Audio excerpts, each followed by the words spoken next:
আসসালামু আলাইকুম প্রিয় ভিউয়ার্স, দেখেন এখানে একটা ছেলে বাচ্চা ফেলে রেখে গিয়েছে, কে বেওয়া কাহারা কেউ জানে না। এখানে অনেক মানুষের সমাগম, অনেক মানুষ দেখার জন্য আসতেছে। আমিও আসছি এখানে, সবাই দেখবেন। আমি সবাইকে দেখানোর জন্য চেষ্টা করব।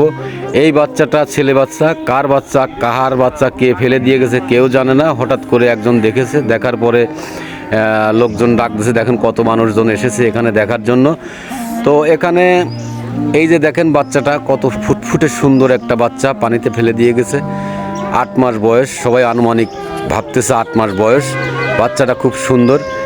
এই যে দেখেন অনেক মানুষ আসছে এখানে। জায়গাটার নাম হলো যশাই পাংশা রাজবাড়ি, যশাই ইউনিয়ন পরিষদের পশ্চিম পাশে এই পুকুরের মালিকের নাম হলো আইনাল ঘাট দিঘি বলা হয়। এই দিঘিতে কে বা কার এই বাচ্চাটা ফেলে দিয়ে গেছে জানি না। তো সবাইকে বলবো, সবাই চেষ্টা করেন কার বাচ্চা।